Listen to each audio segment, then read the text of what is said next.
Qu'aurait-il fallu pour qu'une infirmière en soins intensifs, une professionnelle avec 15 ans d'expérience, endurcie par la présence constante de la mort, abandonne le service le plus avancé du pays, l'endroit qu'elle appelait sa seconde maison? La réponse ne se trouve pas dans une erreur que j'ai commise, une procédure qui a mal tourné ou un patient que j'ai perdu par négligence. La réponse, qui me tourmente à chaque nuit silencieuse, réside dans un patient qui, même après sa mort, après que son corps ait été retiré et son lit stérilisé, a obstinément refusé de cesser d'appeler. Je m'appelle Élise Dubois, et pendant 15 ans, j'ai cru comprendre les frontières entre la vie et la mort. J'étais la sentinelle qui gardait cette frontière, armée de la science, de la technologie et de la raison. Je pensais que la mort était la fin de toute conversation, le silence absolu.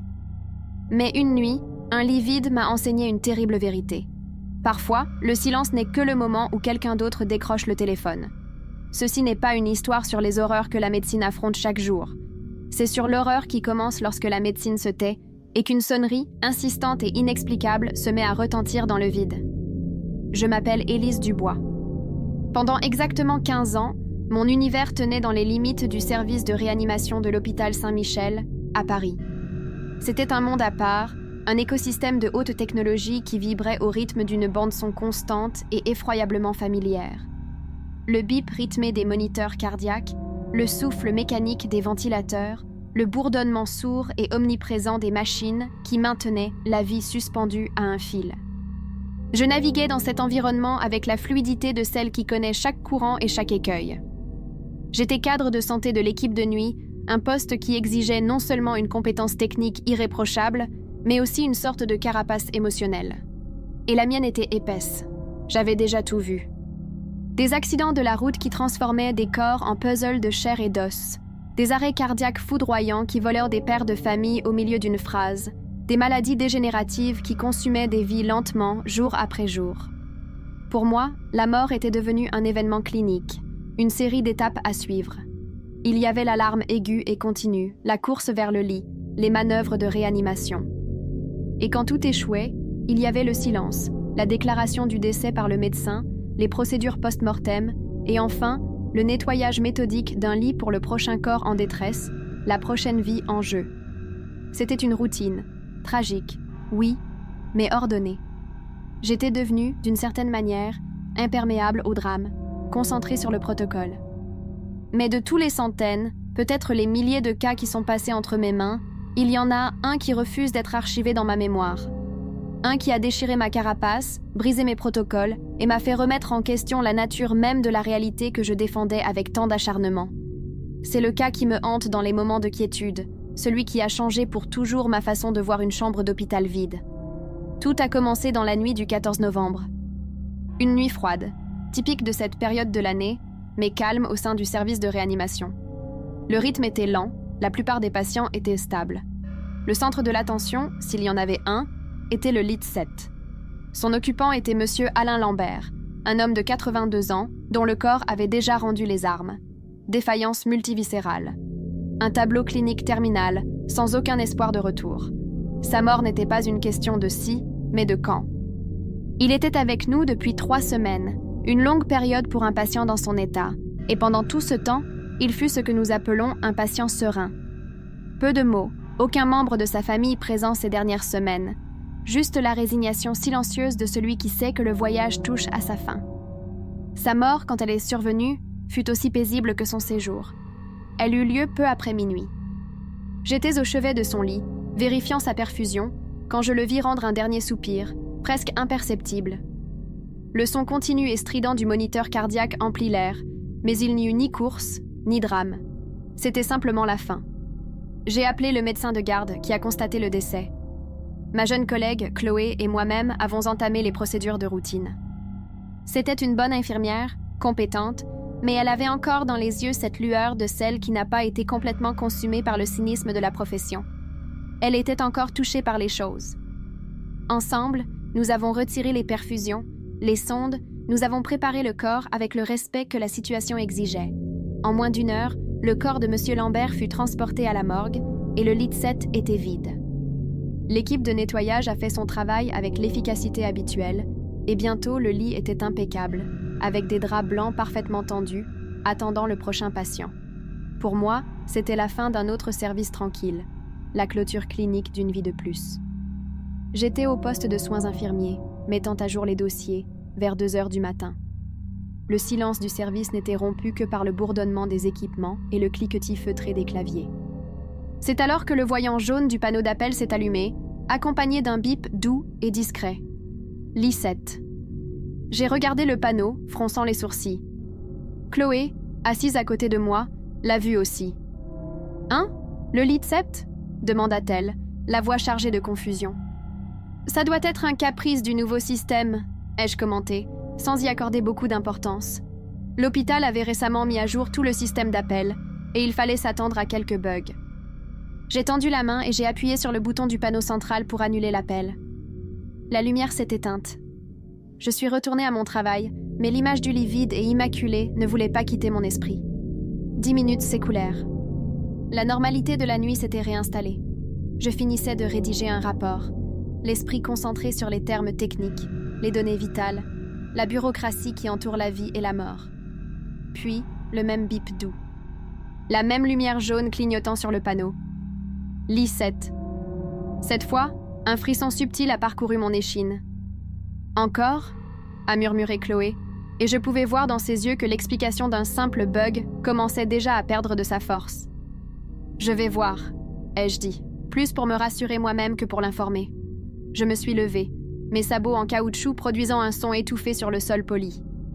J'ai marché le long du couloir, passant devant d'autres lits où les patients dormaient, sous sédatifs ou inconscients, avec des machines respirant pour eux.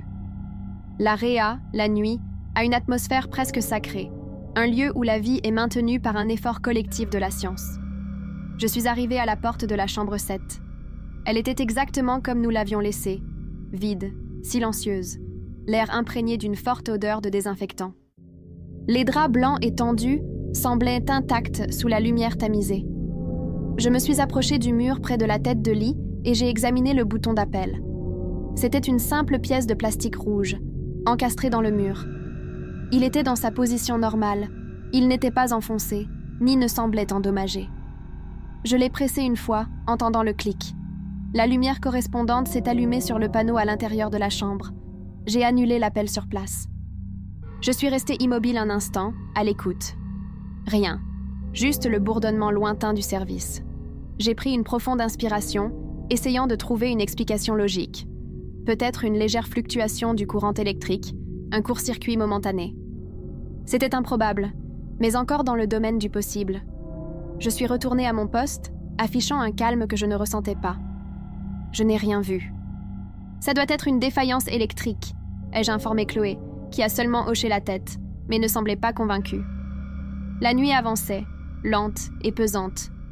Chaque petit son dans le service semblait amplifié. À 2h45, l'appel est revenu. Puis à 3h, chaque fois le même rituel, la lumière jaune, le bip doux, et ma marche vers une chambre parfaitement vide. Chaque fois, le sentiment d'étrangeté s'approfondissait, se transformant en une anxiété palpable. Chloé ne cachait plus sa nervosité. « Élise, ce n'est pas normal. Ça me donne la chair de poule. Je vais appeler la maintenance. Je ne supporte plus de regarder cette lumière. » J'étais d'accord. La logique et la raison exigeaient que l'on épuise toutes les possibilités techniques avant de laisser l'imagination prendre le dessus. J'ai appelé le poste de la maintenance et signalé le problème. 20 minutes plus tard, Gérard est apparu. C'était le technicien de garde, un homme d'une 50aine d'années, avec une expression perpétuellement fatiguée et un scepticisme qui rivalisait avec le mien. Pour Gérard, tout problème avait une explication physique.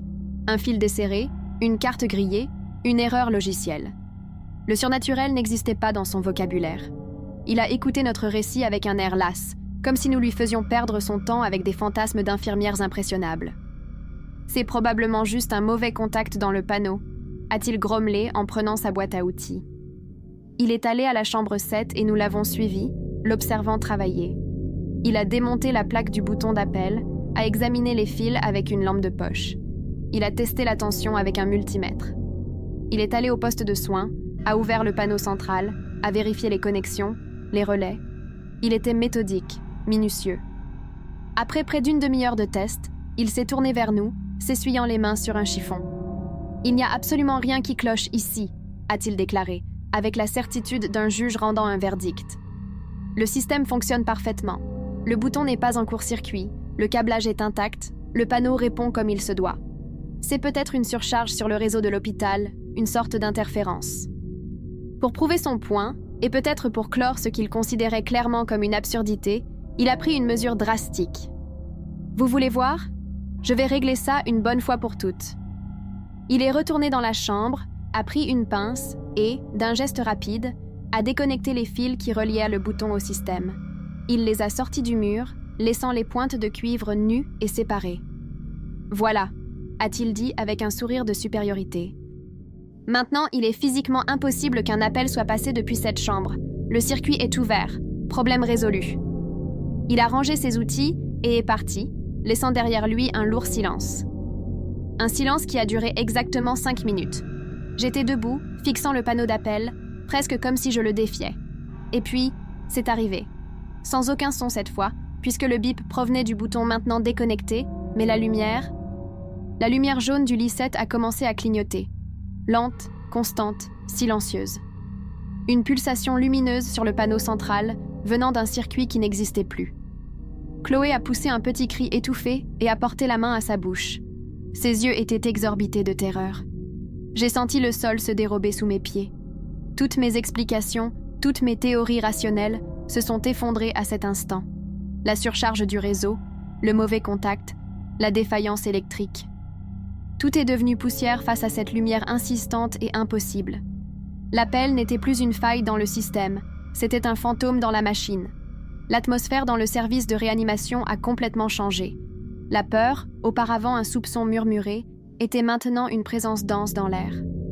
Les 2 autres infirmières de l'équipe, qui avaient jusqu'alors observé la situation avec une curiosité distante, nous regardèrent maintenant avec un mélange de stupeur et de crainte. Personne n'osait plus passer près du couloir menant à la chambre 7. C'est alors que les choses ont empiré. L'appel silencieux continuait, la lumière clignotant à intervalles irréguliers. Parfois toutes les 5 minutes, parfois toutes les 10. C'était une sentinelle lumineuse, un rappel constant de l'inexplicable. Vers 3h30 du matin, j'avais besoin de prendre du matériel dans la réserve, qui se trouvait au bout du couloir, au-delà de la chambre 7. J'ai essayé de l'ignorer, j'ai essayé de paraître professionnelle, mais mon corps était tendu. En passant devant la porte ouverte de la chambre, j'ai hésité. Et c'est à ce moment que je l'ai entendu. Un son faible, presque imperceptible, venant de l'intérieur de la chambre vide. Le doux froissement des draps. C'était un son unique pour toute infirmière. Le son d'un patient s'installant dans son lit, cherchant une position plus confortable. Je me suis figée. Mon cœur s'est emballé, battant avec force contre mes côtes. Je suis restée complètement immobile, tendant l'oreille, priant pour que ce soit mon imagination, un écho d'une autre chambre, n'importe quoi. Mais le silence qui a suivi fut encore plus terrifiant. Le son avait cessé. J'ai fait un pas en arrière, jetant un coup d'œil dans la chambre.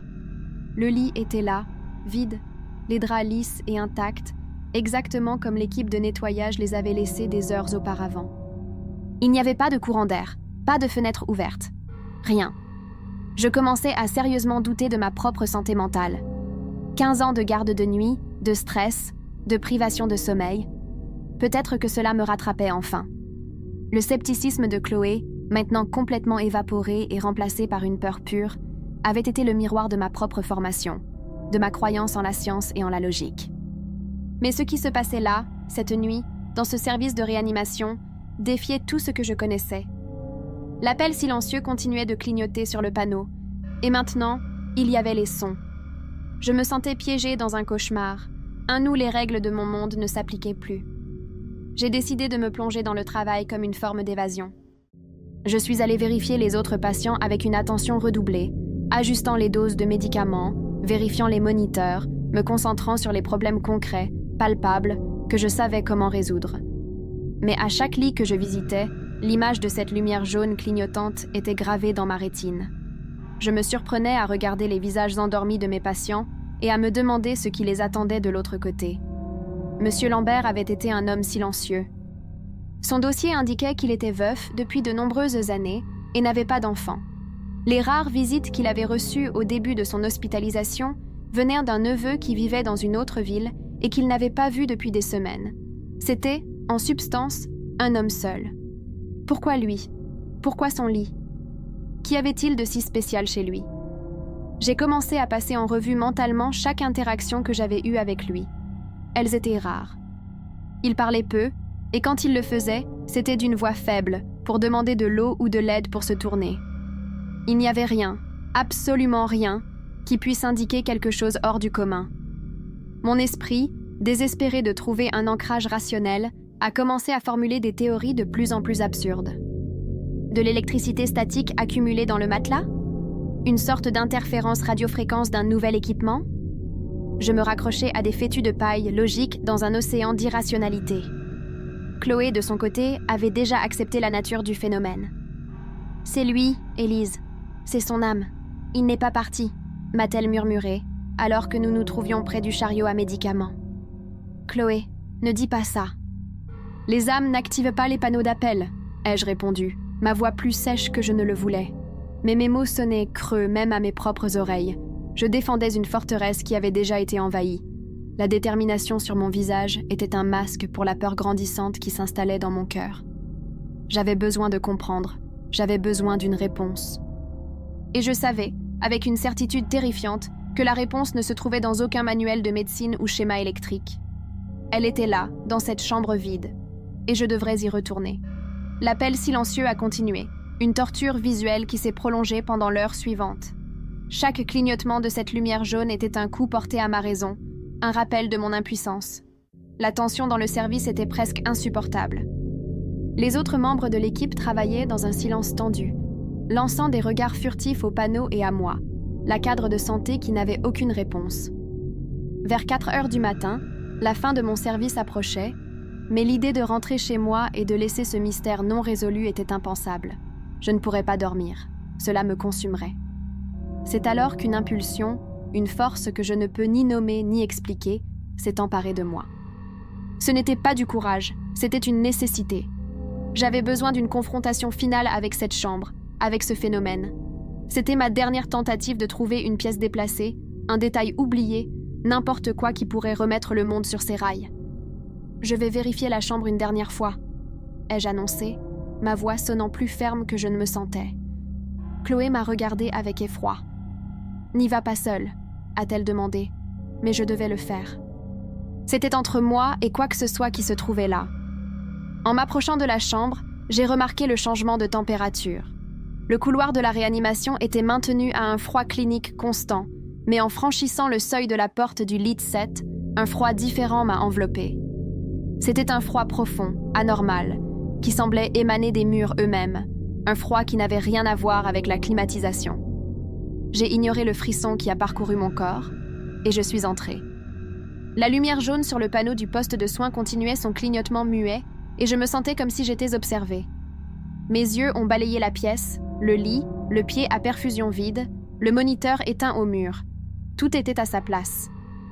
Par pure habitude professionnelle, un geste automatique pour calmer mes nerfs, je me suis approchée du lit pour le refaire, pour lisser les draps qui étaient déjà parfaitement lisses. J'ai passé la main sur le drap housse, le tendant fermement, et c'est là que je l'ai senti, quelque chose de petit, rectangulaire et rigide sous l'épaisseur du matelas. Mon cœur a fait un bond. Avec des mains tremblantes, j'ai soulevé le coin du lourd matelas d'hôpital. Et c'était là. Un petit objet en plastique, de la taille d'une carte de crédit. C'était une vieille photo, de celles dont les couleurs sont déjà délavées par le temps, protégée par une pochette en plastique usée et jaunie. Je l'ai prise. L'image montrait Monsieur Lambert, des décennies plus jeune, peut-être dans la trentaine. Il souriait, un sourire large et sincère, et à ses côtés, serrée contre lui, se trouvait une femme tout aussi souriante, les yeux pétillants de bonheur. Il semblait immensément heureux. J'ai retourné la photo. Au dos, d'une écriture féminine et un peu tremblante à cause de l'âge, il y avait une courte phrase écrite au stylo. « Mon amour, je t'attendrai. Quand tu seras prêt, tu n'auras qu'à appeler. » L'air a été chassé de mes poumons. La compréhension n'est pas venue comme une pensée, mais comme un choc électrique, une épiphanie foudroyante qui a reconfiguré toute la nuit en une fraction de seconde. L'appel. Ce n'était pas Monsieur Lambert qui demandait de l'aide. L'appel ne venait pas de lui. Il était pour lui. La lumière sur le panneau n'était pas la demande d'une infirmière, c'était quelqu'un de l'autre côté, sonnant patiemment à la porte, attendant qu'il réponde enfin. C'était la femme sur la photo. Sa femme. Qui attendait? À cet instant précis, au moment où mes doigts tenaient à la photo et où mon cerveau traitait l'impossible vérité, la lumière du lit 7 sur le panneau du poste de soins, qui clignotait lentement auparavant, a commencé à clignoter à une vitesse frénétique, désespérée. Et puis, le chaos.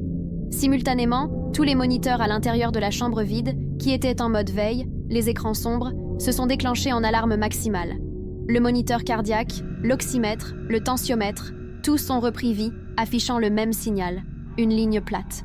Un code d'arrêt cardiaque pour un patient qui n'existait pas. Le son aigu et perçant des alarmes de ligne plate a retenti dans la silencieuse unité de soins intensifs, un cri électronique venu de nulle part, d'une chambre vide, convergeant vers un point où il n'y avait personne. Le froid dans la pièce s'est intensifié à un point tel que je pouvais voir la buée de ma propre respiration. J'étais paralysée, tenant la photo, témoin d'un événement qui défiait toutes les lois de la physique et de la biologie.